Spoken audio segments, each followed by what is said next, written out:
बिस्मिल्लाहिर्रहमानिर्रहीम। Programme view point के साथ मैं हूं इमरान याकूब खान। नाज़रीन, आज भी मुल्क के अजीज़ जो है वो सियासत के हवाले से काफ़ी हंगामा खेज़ रहा।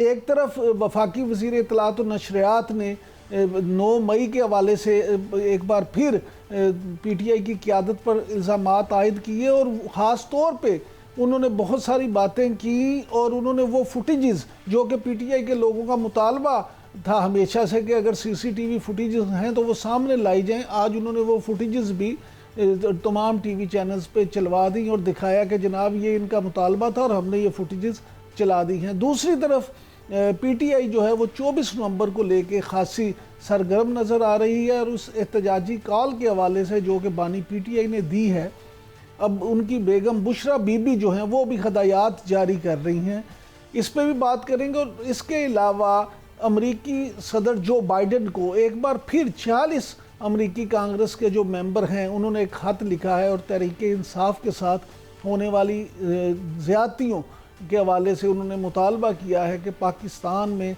सिफारत खाना जो अमरीकी सिफारत खाना है वो भी ठीक तरह से काम नहीं कर रहा और पाकिस्तानी हुकूमत को मजबूर किया जाए, ज़ोर दिया जाए कि वो तहरीक इंसाफ के साथ ज़्यादतियाँ बंद करे।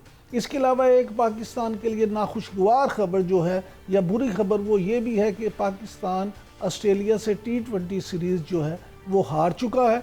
इन सब पे आज बात करेंगे, लेकिन सब बात करेंगे PTI के सीनियर रहनुमा जनाब डॉक्टर हुमायूं मेमन साहब से। Thank you very much doctor साहब, आपने हमें टाइम दिया। डॉक्टर साहब, इसी से शुरू करते हैं कि बड़ा मुतालबा था आप लोगों का कि अगर 9 मई के वाक़यात की कोई फुटेजेस हैं तो वो सामने लाई जाएं, तो आज तो वो फुटेजेस सामने आ गई हैं, अब क्या कहेंगे आप? बिस्मिल्लाहिर्रहमानिर्रहीम, इय्याका नअबुदु व इय्याका नस्तईन।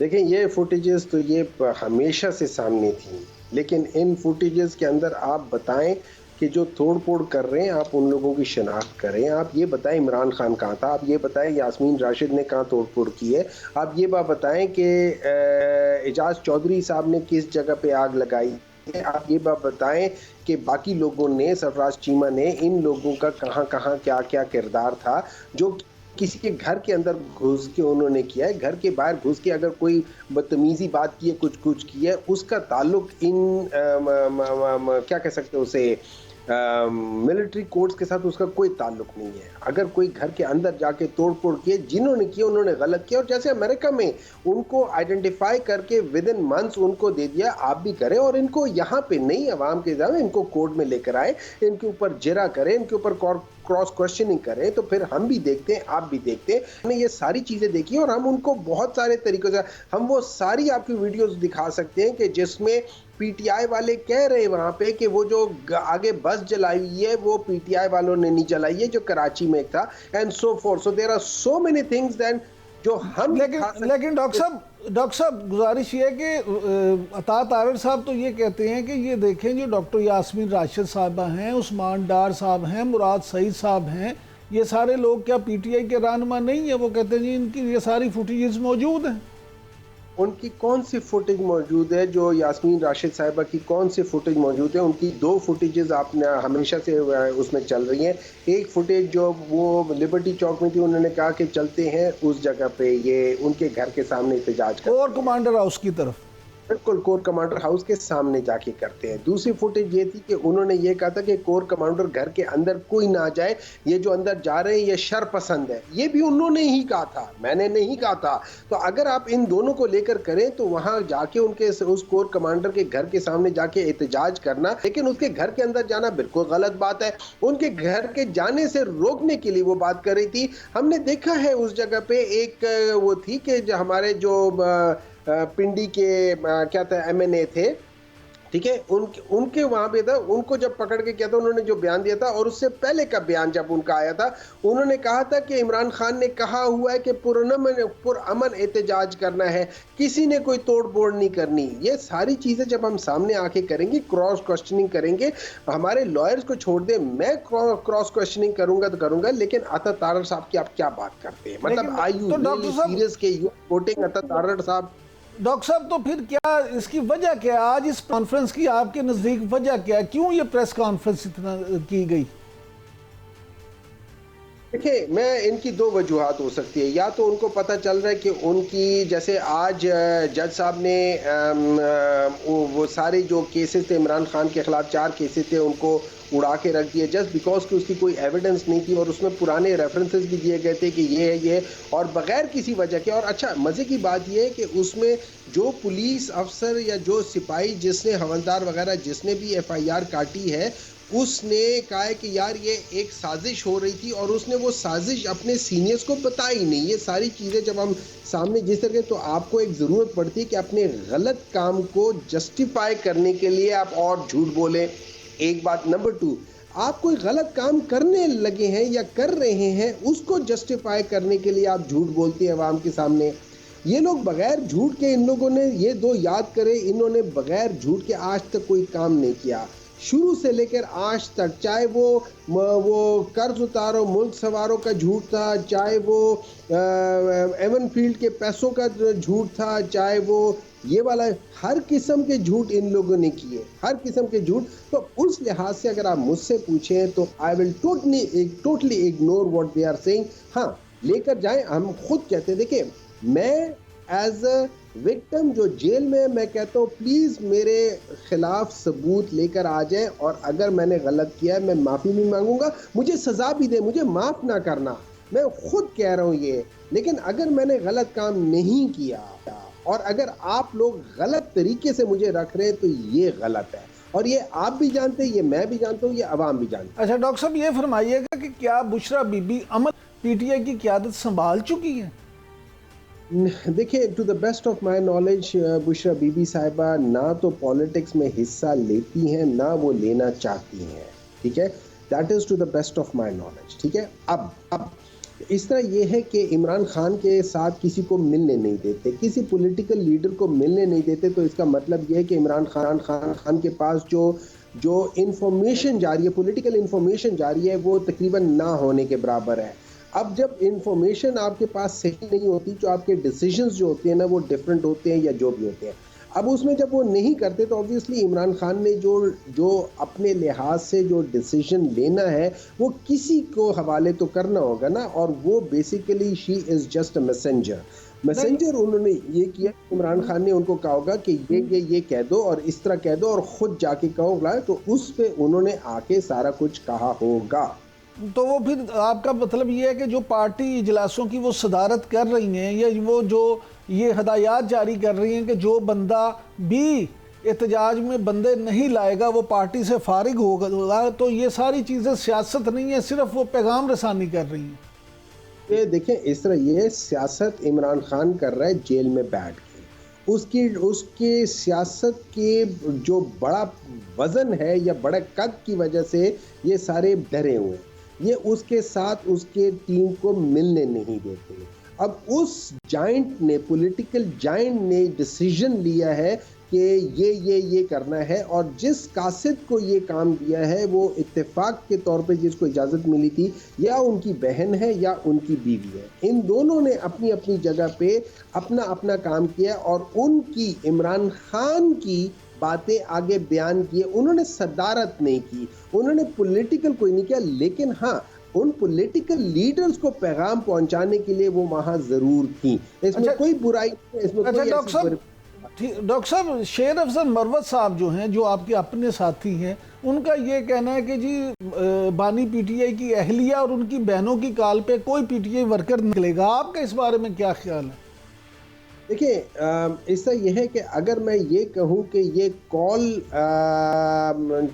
बुशरा बीबी की है या अलीमा खान साहबा की है तो फिर और बात है, फिर मैं कहूँगा कि शायद मैं उनकी बात नहीं मानूंगा। लेकिन मुझे पता है ये कॉल उनकी नहीं है, ये कॉल इमरान खान की है।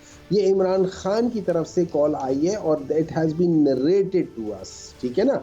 अब जब हमें वो नरेट कर देते हैं, बता दिया जाता है कि ये कॉल इमरान खान की तरफ से है, तो फिर तो हमारे पर ये एक किस्म का लाजिम हो जाता है कि हम उसके ऊपर करें। हाँ, जो मरवत साहब बात कर रहे हैं, देखिए मरवत साहब अपने लिहाज से जो बात करना चाह रहे हैं उसमें बात हो सकती है, लेकिन फ़िलहाल मैं ये समझता हूँ कि उनको इस किस्म की बात नहीं करनी चाहिए थी। उनको पहले इस चीज़ की तस्दीक कर लें, लोगों से बात कर लें कि या क्या वाकई ठीक है या नहीं है, उन लोगों से डिस्कशन करके इमरान खान से जो लोग मिल सकते हैं उनसे बात करें और देन वन शुड कमेंट। सो मेरे लिहाज से मैं थोड़ा सा रिजर्वेशन शो करूंगा इस किस्म के बयानात से, क्योंकि ये कुछ नहीं करता, इससे कोई फर्क नहीं पड़ेगा, इस बयान से कोई फर्क नहीं पड़ेगा, क्योंकि मैं जो मर्जी बयान दे दूं या मरवा साहब जो बयान मर्जी दे दें, इट स्टैंड्स नोवेयर। अच्छा डॉक्टर साहब 24 नवंबर की कॉल को लेके, एहतजाज की कॉल को लेके जो पीटीआई के अंदर इख्तलाफात की खबरें बाहर आ रही हैं, क्या आप समझते हैं कि ये इख्तलाफात मामूल का हिस्सा हैं या इससे आपकी उस कॉल को नुकसान पहुंचेगा? देखिए, ऐसा होता है कि नुकसान तो डेफिनेटली पहुंच सकता है, कुछ हो सकता है। ये छोटे मोटे इख्तलाफात चाहे बच्चों के दरमियान में क्यों ना हो, ख़ानदान को उसका नुकसान होता है। तो इसका क्या नुकसान होगा? डेफिनेटली होगा, क्योंकि जो बाकी अवाम देख रही होगी उनके लिहाज से उनको समझ नहीं आ रही होगी कि क्या है क्या नहीं है। मेरे लिहाज से ये अच्छा, इसमें जानबूझ के भी ये क्रिएट किया जाता है। और ये जो इमरान खान से मुलाकात नहीं करने दे रहे, उसकी एक बहुत बड़ी वजह ये है कि उनको डर लगा हुआ है कि अगर वहाँ से एक कोहेरेंट डिसीजन आ गया, एक डिसीजन ऐसा आ गया कि जिसको आगे कहने वाले भी उसी को एग्री कर रहे हैं, तो फिर इनके लिए मुश्किल हो जाएगा। तो यहाँ पे these are all political and dirty tactics by the present government. लेकिन डॉक्टर साहब यहाँ ये सवाल भी तो पैदा होता है ना कि मौजूदा पीटीआई की जो क़यादत है, क्या आपके ख्याल में वो ठीक काम कर रही है? क्योंकि आपके वाइस चेयरमैन जो हैं शाह महमूद कुरैशी साहब, उन्होंने भी आज गिला किया और उन्होंने ये कहा कि अगर बैरिस्टर गौहर साहब और उमर अयूब साहब उनसे मशवरा कर लें तो शायद वो को बेहतर मशवरा दे दें। मैं उससे 100% एग्री करता हूँ कि अगर फ़र्ज़ करें आपको इमरान खान साहब से मुलाकात नहीं हो रही, तो आप शाह महमूद साहब से मुलाकात करें। मैं बिल्कुल इस बात को एग्री करता हूँ कि उनके साथ मुलाकात होनी चाहिए। मैं बिल्कुल एग्री करता हूँ कि उधर भी विजिट होना चाहिए। मैं बिल्कुल एग्री करता हूँ कि वो एक बड़े अच्छे मंजे हुए सियासतदान है, एंड आई एम श्योर वो कुछ अच्छी बात करेंगे, और जिसको मेरे ख्याल में जो वो कहेंगे उसको इमरान खान साहब भी सपोर्ट करेंगे। तो दैट इज़ अनदर थिंग। आप उनसे भी बात करें, उनसे भी बात करें। एक जगह पे एक्सेस नहीं है तो ना सही दूसरी जगह पे उनसे बात कर लें। मे बी वहाँ पे उतनी सख्ती ना हो, तो you see this is how you can do it. और दूसरी बात डॉक्टर साहब यहाँ एक सवाल ये भी पैदा होता है कि आपकी पार्टी के जो सदर हैं चौधरी परवेज इलाही साहब, उनको भी आपने बिल्कुल इररेलेवेंट कर दिया है। कोई उनसे भी पीटीआई की क़यादत राब्ते में नहीं रहती, उनसे भी सलाह मशवरा नहीं किया जाता। तो ये कोई फ़र्क तो है दरमियानी। देखिए, इस तरह ये है कि मुझे टू बी वेरी ऑनेस्ट मुझे नहीं पता कि इस वक्त चौधरी परवेज़ इलाही साहब जो हैं कि क्या वो पॉलिटिकली अपने आप को एक्टिव रख रहे हैं या नहीं रख रहे हैं। मुझे उनका टू बी वेरी ऑनेस्ट मुझे नहीं मालूम कि वो इस वक्त किस तरह से, जो मैंने लास्ट सुना था वो ये था कि उनकी सेहत ख़राब थी and he wanted to have a rest a little bit. ठीक है, तो इस वजह से मुझे उनका नहीं पता कि शायद इस वजह से ना मुलाकात होती हो या इस वजह से कुछ चीज़ हो। लेकिन ये शाह महमूद कुरैशी साहब और इमरान खान, इन दोनों ने तो कहा हुआ है और इनके साथ ज़रूर मुलाकात होनी चाहिए। Thank you very much doctor साहब। नाज़रीन ने डॉक्टर मायून मोहम्मद साहब की गुफ्तगू सुनी। उनका ख्याल है कि पार्टी इख्तलाफात जो हैं उससे पार्टी को नुकसान पहुंचेगा और पीटीआई की क़यादत को ज़रूर शाह महमूद कुरैशी साहब का मशवरा भी मानते हुए उनसे मुलाकात करनी चाहिए। इस वक्त हुआ एक ब्रेक का। ब्रेक से जब वापस आएंगे तो हमारे साथ मौजूद होंगे अली गौहर बलोच साहब, उनसे बात करेंगे। Stay with us.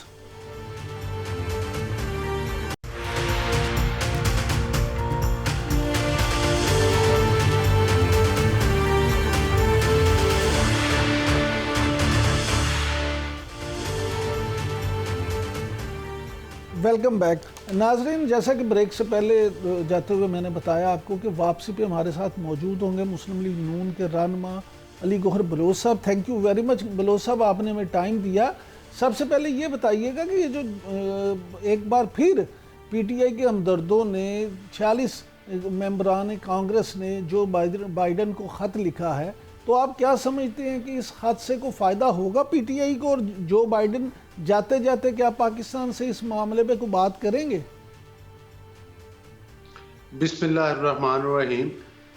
देखें, कभी ये ट्रंप के साथ और उसके रिश्तेदारों के साथ सेल्फियां बना के भेजते हैं सोशल मीडिया पर, कभी ये जो बाइडन को ख़त लिखते हैं।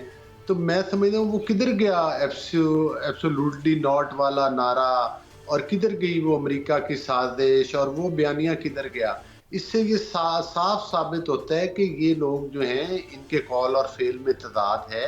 ये एक्चुअली जहाँ की पैदावार हैं और जहाँ से हमेशा जिन बैसाखियों के सहारे ये कोशिश करते रहे इक़्तिदार के साथ चिमटने की और इक़्तिदार हासिल करने की, अल्टीमेटली ये अपने उन्हीं आकाओं की मिन्नतें कर रहे हैं जिनको ये समझते हैं जिनकी इनको सपोर्ट हासिल थी पहले से।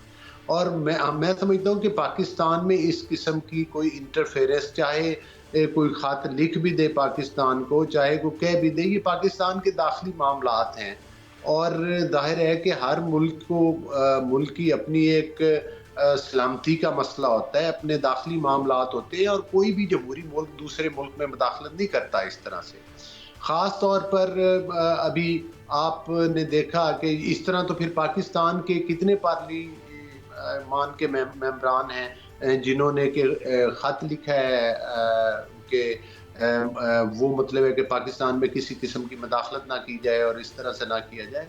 तो मैं समझता हूँ कि ये एक सिर्फ सोशल मीडिया के ऊपर जिंदा रहने के लिए कुछ स्टोरीज बनाई जा रही हैं, उसके अलावा इन चीज़ों की कोई हकीकत नहीं। अच्छा, अली गौहर बरोसा मुस्लिम लीग नून के सरबराह और साबिक वज़ीर आज़म मियाँ मोहम्मद नवाज शरीफ साहब ने 24 नवंबर की जो पीटीए की कॉल है एहतजाज की, उसको मुल्क को डी रेल करने की कोशिश करार दी है। आप क्या समझते हैं कि पीटीए ये एहतजाज करने में कामयाब हो जाएगी? नहीं, देखिए मैं समझता हूँ कि जो पहले भी जब 9 मई के वाक़यात हुए तो उस वक्त भी आप ये तो नहीं कह सकते कि अवाम या पब्लिक बाहर आई थी। जत्थे कुछ बाहर आए थे और जिन्होंने टारगेटेड अटैक्स किए थे, और एक साजिश के तहत आप देख लें कि वो जितनी जगह पर भी गए तो उन्होंने पाकिस्तान के इदारों के ऊपर सिर्फ वो लोग जो थे वो हमलावर हुए थे। और उस वक्त भी ये कुछ लाशें गिराना चाह रहे थे और लाशों के ऊपर सियासत करना चाह रहे थे। अब भी जो है इनका बार बार मकसद यही है कि पाकिस्तान को डिस्टेबलाइज करने के लिए पाकिस्तान में कुछ इस किस्म का एडवेंचर किया जाए।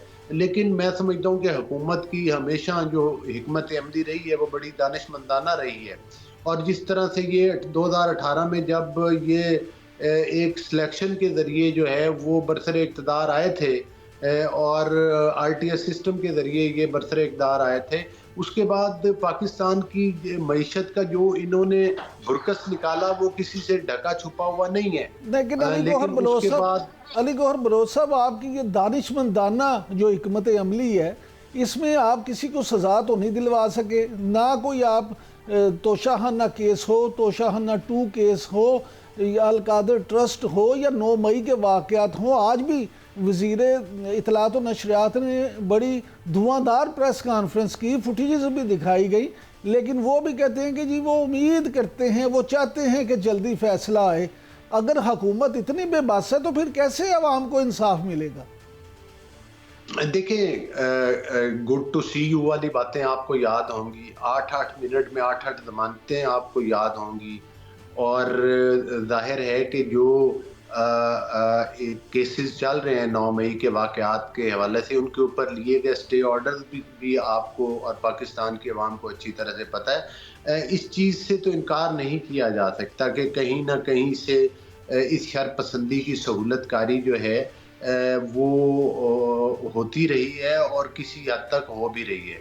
लेकिन जाहिर है कि अब पाकिस्तान की रियासत जो है वो इन केसेस के बारे में बड़ी संजीदा है, बल्कि अब तो वो सीसीटीवी की जो रिकॉर्डिंग्स हैं वो भी दिखा दी गई हैं। तो इसमें मेरा ख्याल है कि अब जो अदालतों में हेयरिंग होगी, आप देखेंगे कि 9 मई के वाक़यात में भी आपको जो है वो सज़ाएं होती हुई नज़र आएंगी और होनी भी चाहिए। जो भी ज़िम्मेदारान हैं, हम ये नहीं कहते कि आप किसी बेगुनाह बंदे को सज़ा हो, लेकिन जो उसके ज़िम्मेदारान हैं, जो उसके सहूलतकार हैं, जो उसके मास्टरमाइंड्स हैं, उन लोगों को ज़रूर कटहरे में लाया जाए और उन लोगों को ज़रूर सज़ाएं दी जाए जिन लोगों ने इतना भयानक काम पाकिस्तान की रियासत के साथ किया।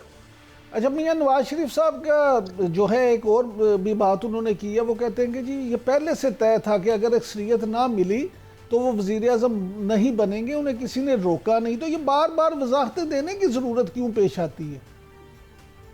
नहीं, ज़ाहिर है कि मुख्तलिफ जो है वो मतलब है जो प्रोपोगंडा इनकी टीमें हैं, वो ये प्रोपोगंडा करते हैं कि नवाज शरीफ साहब वज़ीर आज़म नहीं बने, उनको रोका गया है, या इस पैराए में उन्होंने बात की है। ज़ाहिर है वो हमारी पार्टी के कायद हैं, सदर हैं, पार्टी के एक कारकुन से लेकर हमारी पार्टी की सीनियर जितने भी फ्रंट लाइन की हमारी लीडरशिप है, कोई इस चीज़ में तो कोई दूसरी राय नहीं है कि हर बंदे की ये राय थी कि प्राइम मिनिस्टर जो है इंक्लूडिंग मोहम्मद शहबाज शरीफ साहब के मियां नवाज शरीफ साहब को बनना चाहिए।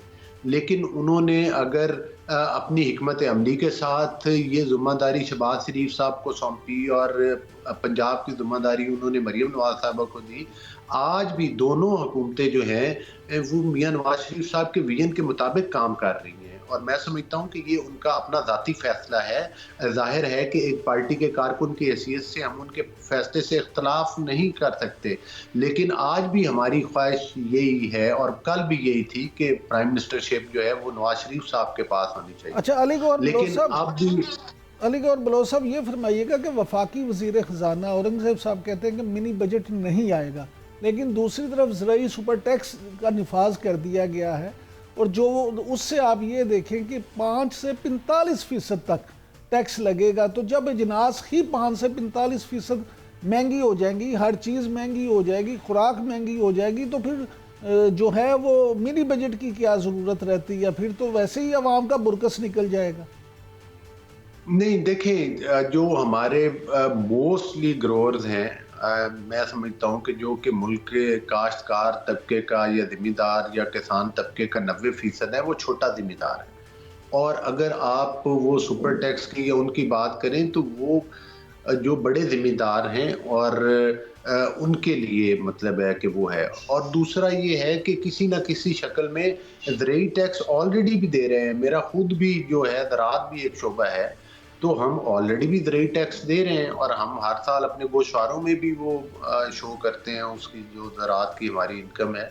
तो मैं समझता हूँ कि जिस तरह से हमें IMF के और जिस तरह से हमारे मुआशी चैलेंजेस हैं, उसमें तो मैं समझता हूँ कि जो हमारे मुल्क में ये एक रवायत बन चुकी है कि लोग टैक्स देना नहीं चाहते, और ये भी एक हकीकत है कि हमारे FBR और दीगर इदारों की भी कोई हिकमत अमली अच्छी नहीं रही है इस सिलसिला में।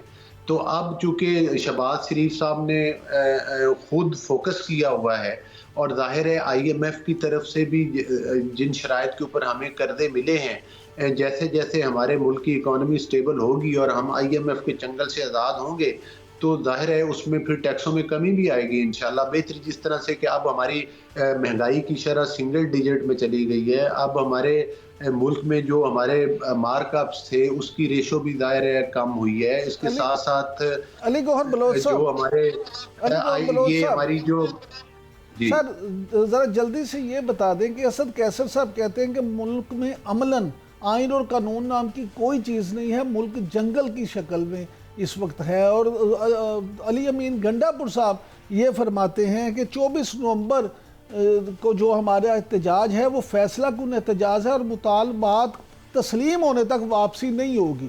तो इन बयानात की रोशनी में ये बताएं कि हुकूमत फिर PTI के इस एहतजाज से कैसे निपटेगी? देखिए, बात यह है कि जाहिर है कि अगर ये कहेंगे कि सर पे कफन बांध के आ रहे हैं और मुल्क को फिर जलाने के लिए और घेराव के लिए आ रहे हैं, तो फिर इनके साथ उसी जुबान में कानून और आइन के मुताबिक सलूक किया जाएगा जिसके ये असल हकदार हैं। ये कोई भी सियासी बयान तो नहीं देता। जंगल का कानून तो KPK में है, जहाँ के पूरे वसाइल इस्तेमाल करते हुए वहाँ का चीफ मिनिस्टर जो है वो कैपिटल के ऊपर हमलावर हो जाता है और वहाँ की जो सूबाई हुकूमती मशीनरी है उसका बेदरेग इस्तेमाल करते हैं। तो मैं समझता हूँ कि ये शरपसंदों का एक टोला है, और इनसे जिस तरह से कि अब इनसे ये बात हजम नहीं हो रही कि पाकिस्तान फिर से मुआशी तौर पर बेहतरी की सिमत की तरफ चल पड़ा और गामजन हो गए। और जो ये इनके ख्वाब क्या थे? इनके ख्वाब तो थे कि पाकिस्तान डिफॉल्ट हो जाए, इनके ख्वाब थे पाकिस्तान श्रीलंका बन जाए। ये कहते थे हम तो माइन बिछा के जा रहे हैं जब ये इनकी हुकूमत गई थी।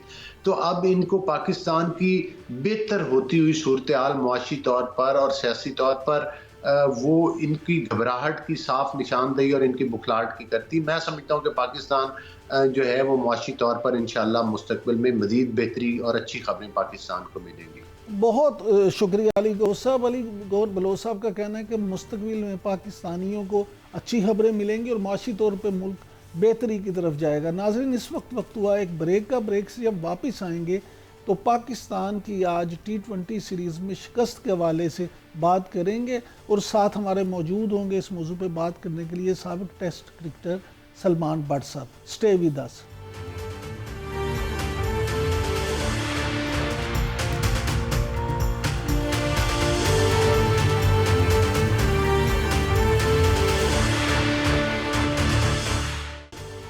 Welcome back. नाज़रीन, ऑस्ट्रेलिया में पाकिस्तान आज दूसरे T20 मैच में भी हार के तो ये सीरीज़ भी हार चुका है और आज के इस मैच में पाकिस्तानी क्रिकेटर्स ख़ास तौर पे फील्डर्स की कारकर्दगी इंतहाई मायूस कुन रही और फिर बैट्समैन भी कोई खातर खा जो कारकर्दगी है उसका मुजाहरा नहीं कर सके। आज के खेल में हारने की बुनियादी वजह क्या थी और पाकिस्तानी क्रिकेटर जो हैं या पाकिस्तान क्रिकेट टीम वो एक मुस्तकिल बेहतर परफॉर्मेंस क्यों नहीं दे पा रही, इस पे बात करने के लिए आज हमारे साथ मौजूद हैं पाकिस्तान क्रिकेट टीम के साबिक कप्तान जनाब सलमान भट्ट साहब। भट्ट साहब, थैंक यू वेरी मच, आपने टाइम दिया। तो इसी से शुरू करते हैं कि आज ये जो दोबारा शिकस्त हुई है और पाकिस्तान सीरीज़ भी हार गया 3-2 इस वक्त तो दोनों पहले मैच हार गए, अब तीसरा मैच रह गया। तो आप क्या समझते हैं, आपका क्या तबसरा है, क्या बुनियादी वजह इस हार की? सबसे पहले तो इमरान भाई आपका बहुत शुक्रिया, थैंक यू वेरी मच। मेरा ख्याल है कि जी पाकिस्तान का जो मेजर इशू है टैक्टिकल और स्ट्रेटेजिक मिस्टेक्स से अलावा जो चीज़ है ना वो बड़ी क्लियरली नज़र आती है कि पाकिस्तान इंटरनेशनल लेवल पे जब कम्पीट करता है तो हमारा फिटनेस का बहुत फ़र्क है दूसरी टीमों से। अगर आप हमारे स्ट्रक्चर्स को देखें, हमारे एथलेटिसिज्म को देखें, जो आपने कैचेस छुटने का जिक्र किया उसकी बुनियादी वजह यही है कि हमारी ग्राउंड कवरिंग उतनी तेज़ नहीं है, हम स्ट्रेंथ में उतने ज़्यादा नहीं है, हमारी फिजिकल लैकिंग है। जब हम अपने प्लेयर्स को देखते हैं, दूसरी टीमों के लड़कों को देखते हैं, वो एथलीट लगते हैं। हमारे वाले जो हैं वो सिर्फ क्रिकेटर लगते हैं, वो एथलीट लगते हैं। उनके जो जिस्म है वो बने हुए हैं, वो लगता है कि प्रॉपरली ट्रेंड है फॉर पर्पस। तो वहां पर पाकिस्तान में बहुत सारा काम होने वाला है। ऑल्दो पाकिस्तान ने भी इंग्लैंड से टेस्ट सीरीज जीती, ऑस्ट्रेलिया में वनडे सीरीज बड़ी अच्छी जाके जीती, बट होता यह है कि जो ज्यादा तैयार टीमें हैं वो जल्दी से वजूहात को ढूंढती हैं और उसको रेक्टिफाई करती हैं और वहां पर आकर हम फंसना शुरू होते हैं। आई थिंक कि पाकिस्तान ने आज टॉप ऑर्डर में थोड़ा मिस आउट किया, हमने पावर प्ले का फायदा नहीं उठाया। हमारे जो प्लेयर्स थे उसमें उन्हें खासी मुश्किल हुई नए बॉल के अगेंस्ट, उन्होंने उस तरह चांसेस नहीं लिए। अगर आप ऑस्ट्रेलिया की बारी देखें, उन्होंने पावर प्ले में भरपूर फायदा उठाया, 3 ओवर्स के अंदर उनके 50 रन थे। उसके बाद एकदम उनकी विकेट्स गिरी, लेकिन उन्होंने आखिर में फिर थोड़ा सा संभल के खेलना शुरू किया और एक पार्टनरशिप बिल्ड की। पाकिस्तान का जो था कि 16वां ओवर बड़ा क्रूशल था पाकिस्तान की बारी में। आखिरी ओवर था स्पेंसर जॉनसन का और वो उनका मेन बॉलर था, सबसे तेज बॉलर था। वहां पर हमारे जो सेट बैट्समैन कह रहे थे उस्मान खान, उन्हें चाहिए था कि इस ओवर में उनकी विकेट ना गिरे, 7-8 रन भी कर लें तो आखिरी 4 बॉलरों पे वो प्रेशर डाल सकते थे। लेकिन उन्होंने अपनी विकेट भी उसी ओवर में गंवा दी, जो अगला आया वो भी उसी ओवर में आउट हो गया। तो जिस बेस्ट बॉलर का लास्ट ओवर था, बजाय कि हम उसे विकेट ना देते हैं, हमने उसको 2 विकेटें दी और रन भी सिर्फ 1 बनाया और उससे फिर नए आने वाले प्लेयर्स पे बहुत प्रेशर पड़ा। अच्छा भट्ट साहब, आप हमेशा फिटनेस की बात करते हैं, लेकिन क्या आप ये नहीं समझते कि यहाँ कोई नफ्सियाती मसला भी है या ज़हनी तौर पे भी टीम कमज़ोर है? क्योंकि दूसरी टीमें हारे हुए मैच भी जीत जाती हैं और हम अपने जीते हुए मैच भी अपनी नाकिस कारकर्दगी से हार बैठते हैं, तो कहीं कोई नफ्सियाती मसला भी तो नहीं? देखिए इमरान भाई, आपने बड़ी अच्छी बात की है, बड़ा अच्छी चीज पॉइंट आउट किया है, लेकिन ये डायरेक्टली लिंक्ड है ना फिटनेस से। अगर आप फिट हैं, अगर आप तगड़े हैं, अगर आपका जिस्म बना हुआ है और आपको पता है आपके अंदर ताकत है, तो आप नफ्सियाती तौर पे वैसे ही आप अपग्रेड हो जाते हैं। आपको कॉन्फिडेंस लेवल ही हाई होता है, आप वो वाला कैच कर सकते हैं जो आम तौर पे आपको पता होता है मैं पहुंच नहीं सकूंगा। अगर आप में एथलेटिसिज्म है, आप डाई अच्छी मार सकते हैं, आप दूर के गेंद तक पहुंच सकते हैं, तो आपका कॉन्फिडेंस लेवल ही और होता है। आपका जहन आपको बड़ी बड़ी चीजें करने की यकीन दहानी दिलाता है, क्योंकि आप फिट होते हैं। तो जब आप उतने फिट नहीं होते तो आपका कॉन्फिडेंस लेवल भी वो नहीं होता। आप आम लाइफ में देख लें, जो बंदा फिट है वो जब घूमता है तो उसको फिक्र नहीं होती, कपड़े उसके जैसे भी हो वो अच्छे लगते हैं उसके ऊपर। पर जब बंदा फिट नहीं होता तो वो ढूंढता रहता है कौन सी चीज है जो मुझे सूट करेगी। तो सर फिर हमारे खिलाड़ियों को ज़हनी और जिस्मानी तौर पे फिट करने के लिए क्या किया जा सकता है या क्या करना चाहिए? देखें इमरान भाई, जो है ना, आपको अपनी रिजीम्स सेट करनी होंगी जो कि पर्सन टू पर्सन वेरी करती हैं। आपका एक ही तरह का सारा कोर्स है फिटनेस का, चाहे बंदा 40 साल का हो, 35 साल का हो, 25 साल का हो, 20 साल का हो, एक ही फिटनेस टेस्ट है। हर बंदे को हम एक ही सांचे में डाल देते हैं। क्रिकेट में रोल ओरिएंटेड फिटनेस है। पावर हिटर जो हैं उनको बेस स्ट्रॉन्ग चाहिए, उनको शाने चौड़े चाहिए, मसल चाहिए, चेस्ट चाहिए, बड़ी तगड़ी टांगे चाहिए जिसकी बेस पे वो हिले ना। इसी तरह जो ऑलराउंडर है उसको पावर भी चाहिए, एंड्योरेंस भी चाहिए। जो फास्ट बॉलर हैं उनको 20-20 ओवर कराने की कैपेसिटी चाहिए। तो हमारा क्या है कि हर उम्र का हमने एक ही टेस्ट रखा हुआ है और एक ही ट्रेनिंग रखी हुई है। और ये वो चीज है जहां पे आके हम इंटरनेशनल टीमों के यहाँ मार खाते हैं, क्योंकि वहां हर बंदे का अपना ट्रेनिंग का चार्ट है, उसकी अपनी न्यूट्रिशन है, उसका अपना पीक परफॉर्मेंस पिरामिड है। हम अभी उन चीजों तक नहीं पहुंचे। जी बट साहब, अब थोड़ी सी बात चैंपियंस ट्रॉफी की कर लेते हैं कि इंडिया जो हाइब्रिड मॉडल की बात कर रहा है और उसने ये भी कहा है कि आईसीसी को जो माली नुकसान होगा हम वो भी पूरा कर देंगे। तो आप क्या समझते हैं, आईसीसी इंडिया के हाथों मजबूर होकर हाइब्रिड मॉडल का तो पाकिस्तान को नहीं कह देगा कि आप उस पर चले जाएं?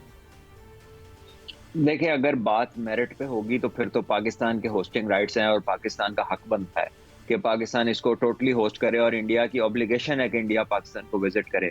लेकिन आपको पता है कि वो एक पॉलिटिकल एंगल क्रिएट करते हैं और उनकी गवर्नमेंट उनको इजाजत नहीं देती। वहां पर उनका बोर्ड भी बेबस हो जाता है और आईसीसी भी बेबस हो जाता है, क्योंकि आईसीसी का जितना रेवेन्यू बनता है वो 70% से ज्यादा जो है वो इंडिया की स्पॉन्सरशिप आती है।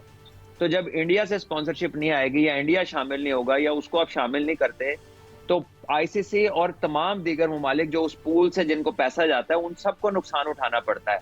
तो इस सारे सिनेरियो की वजह से इंडिया जो है वो एक कह लें कि इकोनॉमिक जायंट है क्रिकेट के अंदर, जिसकी वजह से वो आईसीसी उनके आगे उस तरह से बाअसर नजर नहीं आती जिस तरह से कह लें कि अगर एग्जैक्टली मेरिट पे चीज हो। सो आई गेस के इन द एंड होगा यही मोस्ट लाइकली लग रहा है। अब अल्लाह करे कि पाकिस्तान इस पे तगड़ा स्टांस, लेकिन मुझे नहीं मालूम कि पाकिस्तान ने जब साइन किए थे तो उस डॉक्यूमेंट में क्या क्या लिखा हुआ है। तो अगर तो पाकिस्तान स्टांस लेता है तो हमारा हक बनता है, लेकिन अगर नहीं है तो फिर हो सकता है ये हाइब्रिड पे ही जाए। लेकिन बट साहब, पाकिस्तान अभी तक तो पीसीबी जो है वो हाइब्रिड मॉडल पे जाने से साफ इनकार कर चुका है। तो क्या पाकिस्तान भी फिर आईसीसी के हाथों मजबूर हो जाएगा? देखिए, पहले भी होता रहा है। आप देखिए कि पाकिस्तान 2011 के वर्ल्ड कप में इंडिया गया, पाकिस्तान 2014 की बायलैटरल में इंडिया गया, पाकिस्तान 2016 के T20 वर्ल्ड कप में इंडिया गया, अभी हाल में जो वर्ल्ड कप हुआ 50 ओवर का उसमें भी पाकिस्तान इंडिया गया।